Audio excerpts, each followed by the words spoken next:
journal vous est offert par le FPI, Fonds des promotions de l'industrie, votre partenaire privilégié pour la réussite de vos projets.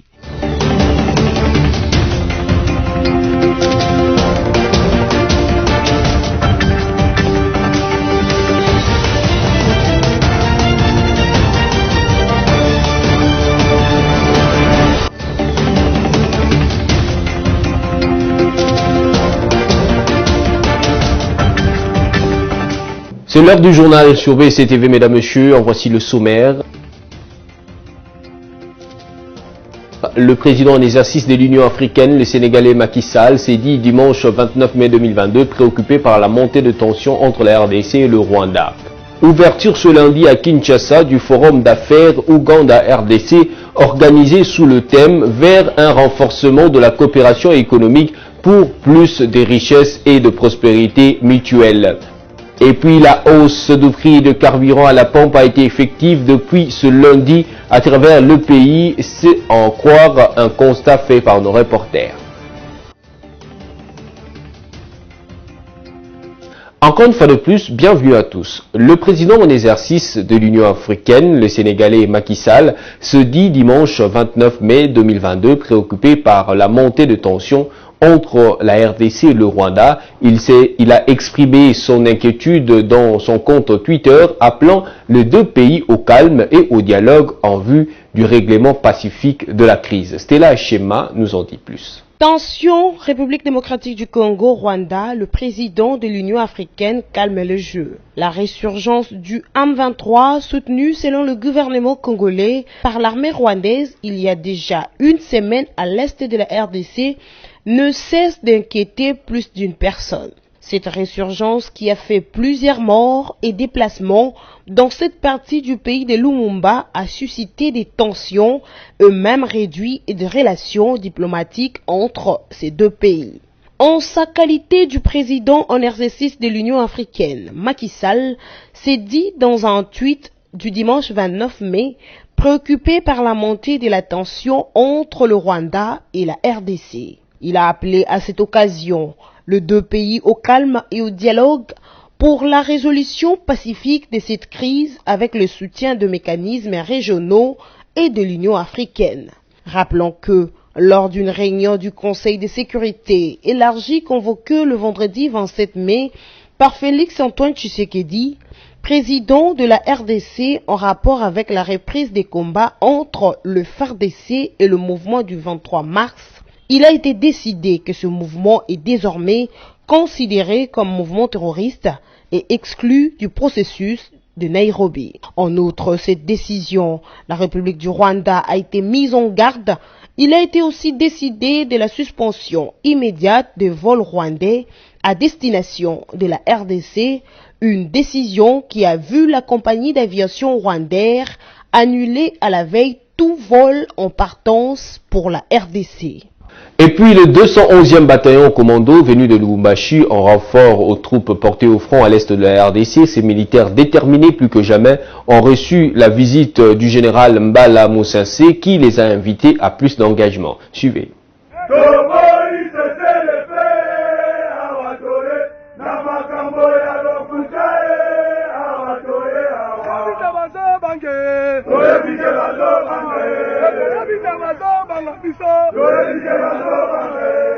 Venu de Lubumbashi en renfort, le 211e bataillon commando a reçu ce dimanche le 29 mai 2022 la visite du chef d'état-major général des forces armées de la République démocratique du Congo à Goma. Le général d'armée Mbala Moussensé Célestin a saisi cette opportunité pour galvaniser le moral des troupes des FARDC. Il a appelé chaque militaire à se sacrifier pour défendre l'intégrité de la République et protéger la population et ses biens. École Mobimba, il y a la République démocratique du Congo, et tie miso et pas inabino. Et tie miso et pas inabino, ponate, boba telamboka, Mongona azali kotante kobotola moi eteni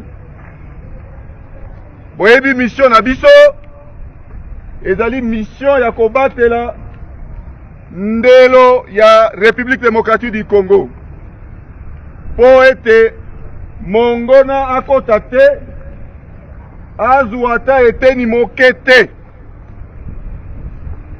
Mission ya mibale ya makasi ezali ya kobatela pe population na biso na biloko na bango pe kosalisa gouvernement na biso po na développement. Abengi bino po boya kosalisa mosala ya baoyo babandaki awa po te population na biso ya Nord Kivu na ya Ituri eza kobundisama na M23 na ADF banguna ya mboka na biso. Tokokende bipai biso pona kobenga na monguna ekolo. Restons toujours dans le même ordre d'idées. Le Rwanda a saisi l'occasion de la tenue de la 16e session extraordinaire de la conférence de l'Union africaine à Malabo, capitale de la Guinée équatoriale, pour rejeter les accusations de soutien à la rébellion du M23 portée contre lui par la République démocratique du Congo. Stella Hachema nous en parle. Après les accusations de soutien à la rébellion du M23 portées contre lui par la République démocratique du Congo, le Rwanda a saisi l'occasion de la tenue de la 16e session extraordinaire de la conférence de l'Union africaine à Malabo, capitale de la Guinée équatoriale, pour rejeter ces accusations. Vincent Biruta, ministre rwandais des Affaires étrangères, a qualifié ces charges qui pèsent sur son pays de sans fondement. Selon lui, ce sont plutôt le FARDC qui collabore depuis de nombreuses années avec le FDLR, toléré et préservé par la RDC, a-t-il souligné, alors qu'elles ont un sinistre plan allant de déstabilisation du Rwanda. Selon lui, il est donc irresponsable et déroutant de la part de la RDC de n'insister que pour combattre le M23 tout en ignorant commandement le FDLR. Le ministre rwandais des Affaires étrangères a martelé que les combattants du M23 sont des ressortissants congolais ayant des griefs contre leur propre gouvernement, cite la radio Okapi. Poursuivons ce journal. La tension qui règne entre la RDC et le Rwanda, on en parle encore et dont les autorités congolaises accusent le Rwanda de soutenir la rébellion du M23 dans la province du Nord Kivu. Suite à cela, la RDC a pris des mesures conservatoires contre le Rwanda en interdisant sa compagnie aérienne nationale d'opérer sur le territoire congolais. Et face à cette situation, les femmes des différentes nationalités qui ont requis l'anonymat ont exprimé leur mécontentement ce lundi. Au cours d'une interview accordée à la rédaction de BSC TV ce lundi 30 mai 2022 sur la situation sécuritaire dans la province du Nord Kivu, particulièrement le dossier M23, Corneille Mulumba, pionnier de l'IDPS, a demandé aux autorités de la RDC la réouverture des écoles de formation pour notre armée. On l'écoute ici dans ce propos recueilli par Sarah Guéré. Il faut que la RDC, qui dispose d'un centre de formation à Kotakoli, de commando, réanime ce centre, réactive ce centre et que nous formions chaque mois des commandos. Le CETA, même si le camp est aujourd'hui occupé, on peut le déplacer, mais qu'on forme nos parachutistes. Pourquoi? Parce que s'il s'agit d'une guerre, on ne combat pas la guérilla avec des avions, avec des chars de combat. Il faut des commandos, il faut des parachutistes. Et il faut bien sûr des informations dans tous les sens. Donc moi je pense que prendre ces mesures, ces déclarations-là, c'est bon, mais on doit prendre des mesures. Si aujourd'hui on décide de prendre la moitié de notre armée, de la déverser dans l'est du pays, il y aura la sécurité, personne ne jouera avec nous là-bas. Donc, si on fait des demi-mesures, les Congolais vont continuer à mourir pour rien.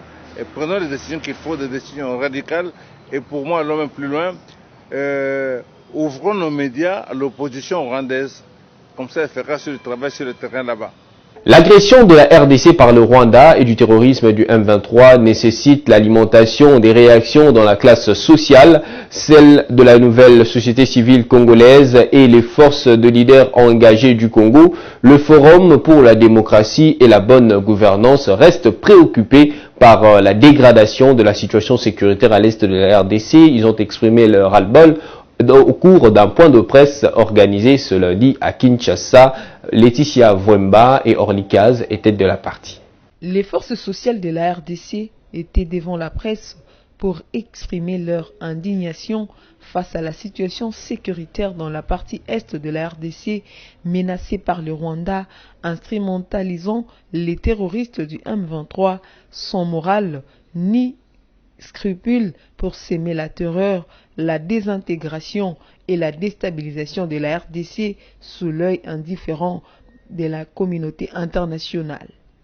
Face à cette indifférence, Jonas Tchombela de la nouvelle société civile congolaise réagit.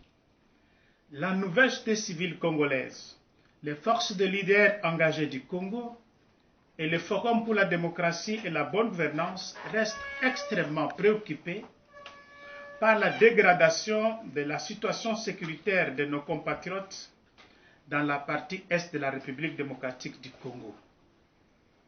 Le Rwanda et son Kagame, instrumentalisant les terroristes du M23 sans morale ni scrupule, sous prétexte de poursuite de FDLR sur notre territoire national, sont déterminés à s'aimer la terreur, la désintégration et la déstabilisation de la République démocratique du Congo sous l'œil indifférent des Nations Unies, de l'inaudible Union africaine, de l'Union européenne et de tous les mécanismes sous-régionaux de consolidation de la paix.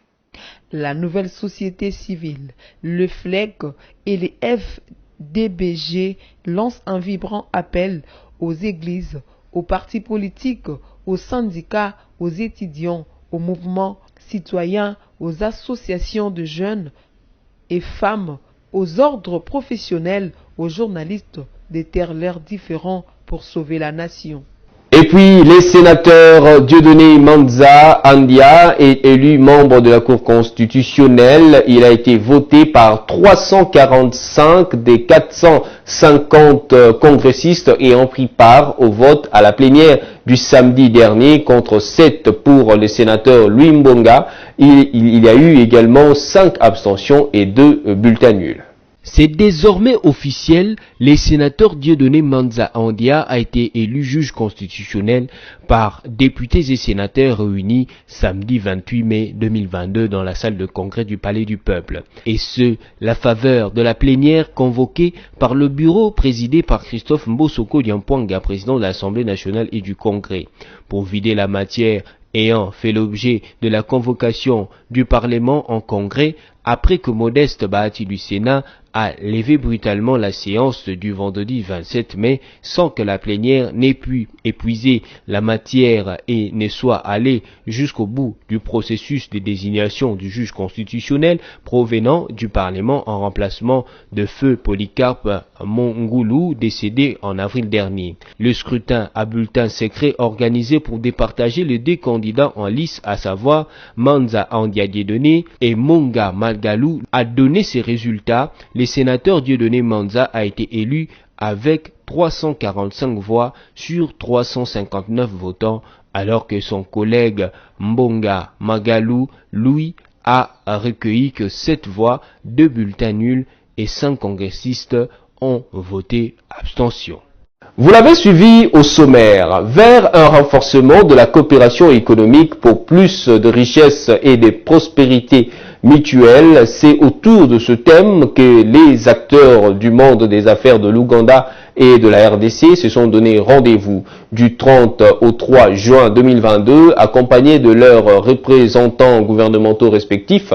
Ces derniers comptent harmoniser leurs relations d'affaires entre eux au fleuve Congo Hotel. Bernadette Kamango et Générose Essengo pour le reportage. Ils étaient tous présents. Ils se sont d'une part femmes et hommes d'affaires ougandais, et de l'autre ceux de la RDC.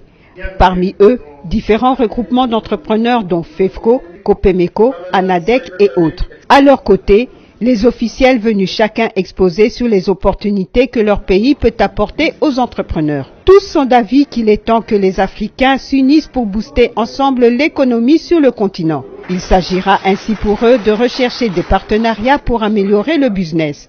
C'est ainsi que, pour la RDC, le ministre de l'Industrie, Julien Paluku, a présenté les avantages de la mise en place de la zone économique, qui n'est pas tombée dans des oreilles de sourds. Cette femme entrepreneur réagit à ce propos. Il y a un tout petit couac là, parce que j'ai vu son excellence accorde facilement 20 ans d'exonération, 10 ans d'exonération à ceux-là qui viennent investir au pays et nous-mêmes qui sommes ici au pays pour attraper le fisc. Une année d'exonération, c'est tout un problème. Le ministre du Commerce extérieur a ensuite procédé au lancement du dit sommet. Certains participants en donnent leur avis. C'est une occasion que les femmes doivent saisir et commencer déjà à se préparer comment travailler avec l'Ouganda. C'est une bonne opportunité que nous devons profiter. La paix et la sécurité ont été aussi un point important relevé par les intervenants. En effet, ce sont des conditions indispensables pour faire le business en Afrique. En société, comme annoncé par le secrétaire général du ministère de l'économie samedi dernier, la hausse du prix de carburant à la pompe a été effective ce lundi à travers le pays. Bénédicte Assani et Générose Essengo ont fait les constats dans quelques stations de service de la place. Le prix du carburant à la pompe a augmenté ce lundi 30 mars 2022 dans la ville de Kinshasa. Dans la zone nord, 1 litre d'essence est vendu à 2800 francs congolais. Dans la zone sud, à 2845 francs congolais. Dans la zone est, à 2800 francs congolais. Afin dans la zone ouest, à 2345 francs congolais. Cette situation traumatise le chauffeur taxi et motard et entraîne de longues files de véhicules dans certaines stations d'essence. Ce lundi, au rond-point Sosimat, quelques motards ont exprimé leur mécontentement au micro de BAC Télévision suite à l'augmentation de carburant.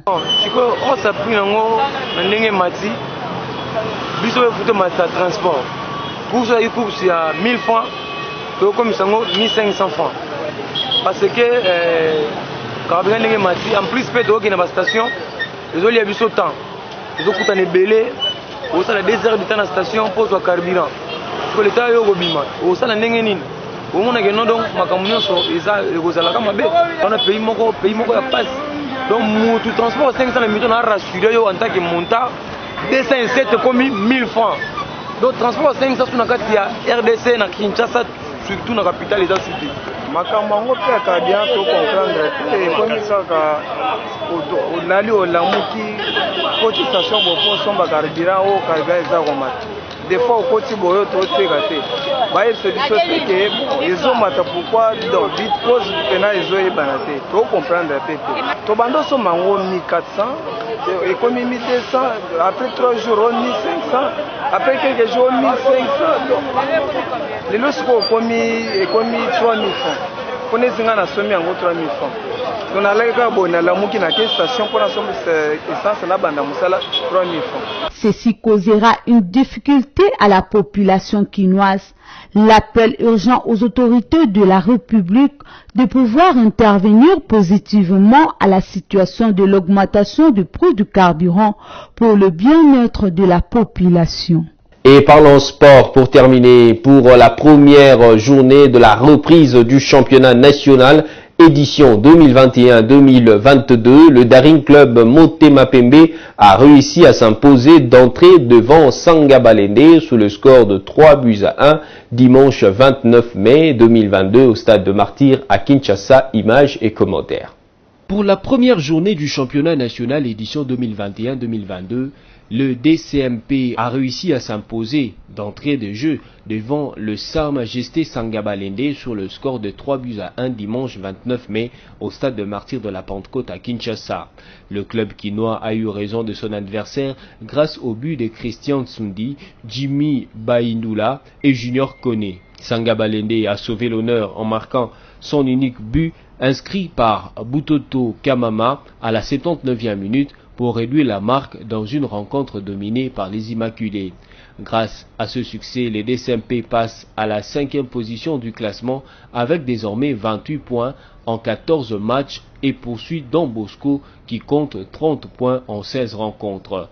Par ailleurs, le football club Racing de Kinshasa, qui était attendu au sud de la RDC par Lubumbashi Sport, n'a pas fait les déplacements. Les officiels ont ainsi constaté leur absence et ont accordé une victoire par forfait pour le club local. Déjà dans la zone de relégation, le RCK, dernier du championnat, donne la possibilité à Lubumbashi Sport de passer à la 10e position avec désormais 21 points en 18 rencontres disputées. Voilà, ne nous quittez pas, place à la revue de presse.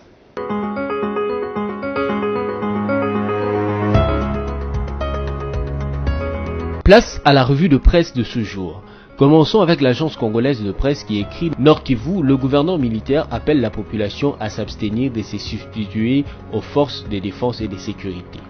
Le gouverneur militaire de la province du Nord Kivu et commandant des opérations, le lieutenant-général Constant Dima, a demandé samedi à la population de son entité d'éviter, face à la grave situation sécuritaire du moment, de se substituer aux forces de défense et de sécurité. Il a interdit ce genre d'initiative dans un communiqué officiel à l'intention de ses administrés parvenus le même jour à l'agence congolaise de presse pour s'attaquer aux appels à la violence, à la vergence ainsi qu'aux messages des règlements de comptes intercommunautaires invitant les jeunes à se prendre en charge et à se constituer en groupe d'autodéfense. Poursuivant avec Forum des As qui note en grand titre la SENCO encourage les FARDC et demande au chef d'État de la sous-région d'être sincère. Monseigneur Marcel Outembi, président de la puissante organisation catholique, demande dans la déclaration rendue publique le 27 mai à la MONUSCO de tout mettre en œuvre pour que cette partie du pays recouvre la paix. Mesdames, Messieurs, terminons avec Okapi.net qui écrit RDC, l'Académie militaire de Kananga lance plus de 130 nouveaux officiers des FARDC. Au total, 139 sous-lieutenants issus de la 33e promotion de l'Académie militaire de Kananga, ex-EFO, ont prêté serment le samedi 29 mai devant la nation et le président de la République représenté par le ministre de la Défense nationale et des anciens combattants Gilbert Kabanda. Desservir loyalement la RDC jusqu'au sacrifice suprême. Ces officiers subalternes ont pris cet engagement lors d'une prestigieuse cérémonie de prise d'armes. Composée en majorité des diplômés d'État, ils ont suivi une formation de 3 ans combinée en phase militaire et scientifique. Et au terme de cette session, ils ont obtenu leur diplôme des grades en sciences sociales et militaires. C'est par ici que s'achève cette revue de presse. Merci à vous qui l'avez suivi.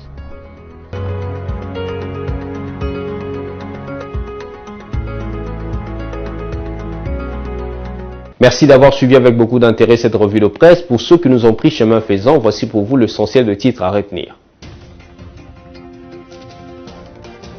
Le président en exercice de l'Union africaine, le Sénégalais Macky Sall, s'est dit dimanche 29 mai 2022 préoccupé par la montée de tension entre la RDC et le Rwanda.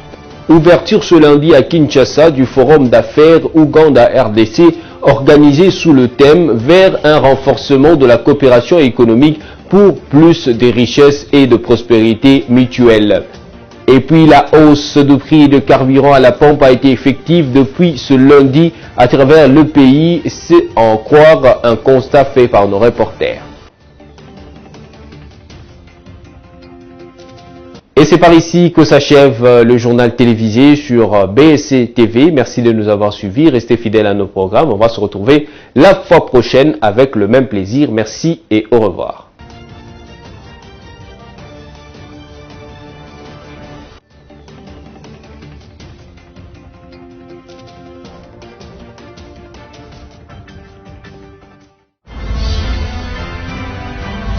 Ce journal vous a été offert par le FPI, Fonds des promotions de l'industrie, votre partenaire privilégié pour la réussite de vos projets.